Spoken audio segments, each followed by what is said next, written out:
भैरू सिंह जी का राजनीतिक उदय कैसे हुआ, इसके पीछे की जो पृष्ठभूमि लिखी वो बिशन सिंह ने लिखी। अब ये बिशन सिंह जी कौन है, तो देखो, राजस्थान में 4 जनवरी से 24 जनवरी 1952 तक पहली विधानसभा की चुनाव चल रहे थे।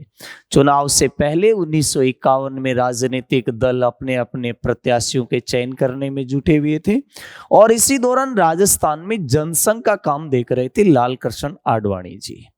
लाल कृष्ण आडवाणी जी हैं, ये बिशन सिंह से जाकर के मिलते हैं। बिशन सिंह भैरू सिंह जी के ताऊ जी थे। लाल कृष्ण आडवाणी ने बिशन सिंह जी से कहा कि बिशन सिंह जी आपको चुनाव लड़ना है। बिशन सिंह ने कहा मैं नया नया प्रशासनिक अधिकारी बना हूं, मुझे राजनीति में रुचि नहीं है, मैं प्रशासन में ही ज्यादा खुश हूं, मैं इसी काम को ठीक तरीके से कर पाऊंगा।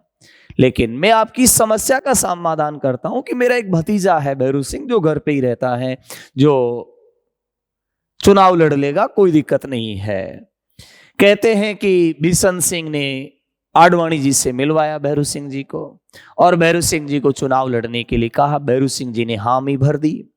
लेकिन जब 1951 में नामांकन भरे जा रहे थे, क्योंकि चुनाव तो जनवरी 52 में हुए थे, नामांकन जब 1951 में भरे जा रहे थे, तो भैरू सिंह जी के पास सीकर एसडीएम ऑफिस में जाकर के फॉर्म भरने के लिए पैसे भी नहीं, किराए के पैसे भी नहीं थे, जमानत राशि के पैसे भी नहीं थे। तो जब ये सुबह सुबह नहा धो के बैठे थे आराम से, पत्नी ने कहा आप तो जाने वाले थे फॉर्म भरने के लिए। पत्नी का नाम था सूरज कंवर। सूरज कंवर ने कहा जी आप तो जाने वाले थे फॉर्म भरने के लिए, एमएलए का चुनाव लड़ रहे हैं आप दातारामगढ़ से। भैरू सिंह जी ने कहा जाऊं कहां से, मेरे पास पैसा ही नहीं है, एक किराया ही नहीं है मेरे पास। तो सूरज कंवर ने अपनी संदूक से 10 रुपए निकाले और भैरू सिंह जी को दिए थे। उस 10 रुपए से राजनीतिक जीवन की शुरुआत करने वाले भैरू सिंह जी बाबू साहब राजनीति में एक अपनी अमिट छाप छोड़ के गए, राजनीति में एक नया अध्याय लिख करके गए।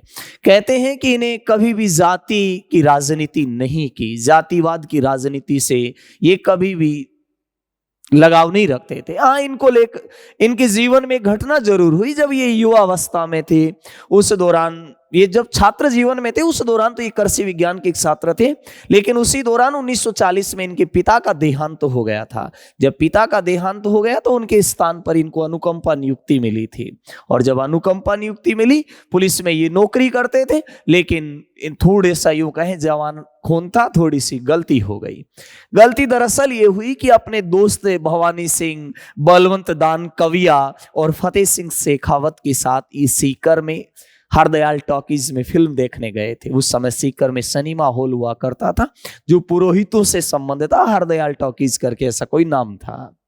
वहां पर भैरू सिंह जी गए, पुलिस में नौकरी तो करते थे, दोस्तों के साथ फिल्म देखने गए। पूरे रसूख के साथ इन्होंने मैनेजर को धमकाया, टिकट फ्री मांगी होगी, कुछ भी रहा होगा। हॉल के जो लोग थे उनके बीच में और भैरू सिंह जी के दोस्तों के बीच में झगड़ा हुआ। झगड़ा बड़े वाला था। झगड़े की शिकायत मैनेजर ने सीकर के राव राजा कल्याण सिंह जी से कर दी। राव राजा कल्याण सिंह जी ने पुलिस के अधिकारियों को सूचित किया, क्योंकि ये जयपुर रियासत में नौकरी करते थे। पुलिस के अधिकारियों को सूचित किया कि तत्काल इसके ऊपर मुकदमा दर्ज करवाया जाए। कहते हैं कि भैरू सिंह जी को पुलिस के उच्च अधिकारियों ने बुलाया और साफ शब्दों में कहा कि भैरू सिंह जी चुपचाप या तो आप अपने पद से इस्तीफा दे दीजिएगा या फिर आप मुकदमे के लिए तैयार रहिएगा। भैरू सिंह जी ने एक पल भी नहीं सोचा, चुपचाप अपने पद से इस्तीफा दे दिया और गांव में जाकर के खेती करने लगे थे। ऐसा ही भैरू सिंह जी से जीवन से जुड़ा हुआ एक किस्सा है। ये दौसा जिले से जुड़ा हुआ है। दौसा जिले से कैसे जुड़ा हुआ है कि दौसा जिले में एक मुंडावर या मुंडवा करके नाम, मुंडवाड़ा करके कोई स्थान होगा, ऐसा करके वहां पर क्या हुआ, एक व्यक्ति था राम सिंह मीणा। राम सिंह मीणा का बकरा चोरी हो गया था। राम सिंह मीणा का जब बकरा चोरी हो गया तो राम सिंह मीणा ने बकरे की कंप्लेंट दर्ज करवाई थी थाने में। थाने वालों ने सर्च अभियान चलाया और बकरे को लाके खा गए, क्योंकि थाने वाले कुछ भी कर सकते हैं, कुछ भी कर सकते हैं। अब आपको कुछ भी, हाँ कुछ भी कर सकते हैं, अपनी निजी दुश्मनी निकालने के लिए ही मुकदमे थोप देते हैं, कोई बड़ी बात नहीं है। तो राम सिंह मीणा का बकरा है, वो पुलिस थाने के लोग सर्च करके लाए, लेकिन बकरे को ही खा गए। पुलिस वाले ही खा गए बकरे को, कोई बड़ी बात नहीं है भाई, करप्शन पहले भी था देश में, अभी भी होता है। राम सिंह बार बार थाने के चक्कर लगा रहा है, राम सिंह का दर्द कौन समझे। राम सिंह गिड़गिड़ा रहा है, साहब मेरा बकरा ढूंढ दो। और साहब रसूख में इस तरह पागल हैं कि आराम से बकरा खा के पेट पे हाथ मल के करें देखेंगे, जा अब की बार 10 दिन बाद आना। राम सिंह एकदम हताश हो गया कि यार मैं कहूं तो किसको कहूं। राम सिंह कहते हैं, राम सिंह ने वो शिकायत उस समय के विधायक किरोड़ी लाल मीणा से कर दी। किरोड़ी लाल मीणा भी नए नए राजनीति में आए थे। किरोड़ी लाल मीणा से शिकायत कर दी राम सिंह ने कि साहब मैं पुलिस थाने में जाता हूं, मेरे बकरे चोरी की कंप्लेंट दर्ज है, पुलिस वाले मुझे कुछ कहते ही नहीं है। किरोड़ी लाल मीणा थाने में गए।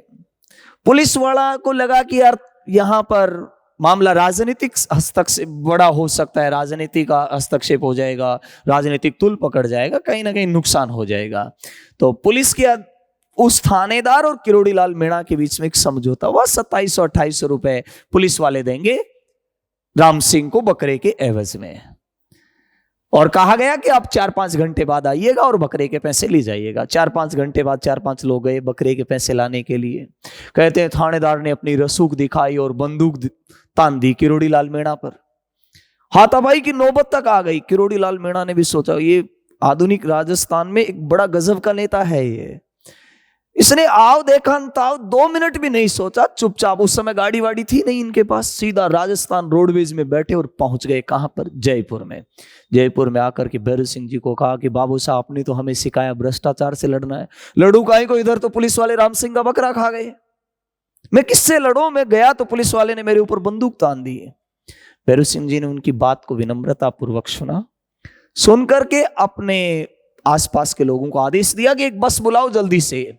सारे विधायकों को फोन किया। भैरू सिंह जी की विपक्ष में थे उस समय, उनके पास 30 से अधिक विधायक थे, 30-32 विधायक थे। उनमें से उस दिन जयपुर में 21-22 विधायक मौजूद थे। सबको भैरू सिंह जी ने बस में बैठाया और उस थाने के आगे आकर बैठ गए, धरना दे दिया थाने के आगे।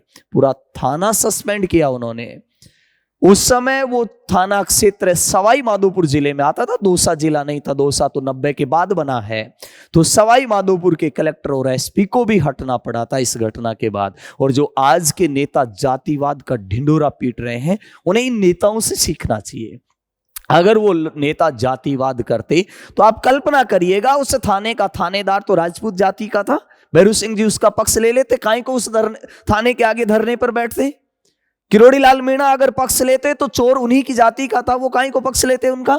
लेकिन उन्होंने जातिवाद की राजनीति से ऊपर उठ करके काम किया। वो एक अलग बात है कि आज के माहौल में बिना जाति के आप राजनीति नहीं कर सकते, ऐसा माहौल बना दिया गया है देश में।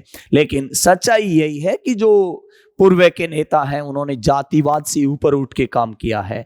भैरू सिंह जी को राजस्थान में अंत्योदय योजना का जनक कहा जाता है। इन्होंने तो वसुंधरा राज्य का कैरियर बना दिया। अब आप पूछोगे वसुंधरा का कैरियर कैसे बनाया इन्होंने? वसुंधरा यूं कहें एकदम बिना किसी काम के निठल्ली घर बैठी थी। राजमाता विजय राज सिंधिया ऐसा करके कोई नाम था, ग्वालियर राज परिवार में। तो उन्होंने बुलाया भैरू सिंह जी को कि भैरू भाई देख, ये निठल्ली बैठी है, लड़का भी हो गया, राजनीति में थोड़ी बहुत कई जगह मिले, इसको एडजस्ट करो राजनीति में। कहते हैं भैरू सिंह जी के कहने पर वसुंधरा राज्य ने धौलपुर से चुनाव लड़ा था 1985 में, और वो चुनाव जीत गई थी। और बाद में तो भले राजनीति में महत्वाकांक्षाएं तो बढ़ती जाती है, लेकिन राजनीति में अगर वसुंधरा को किसी ने सेटल किया था तो वो भैरू सिंह जी ने सेटल किया था।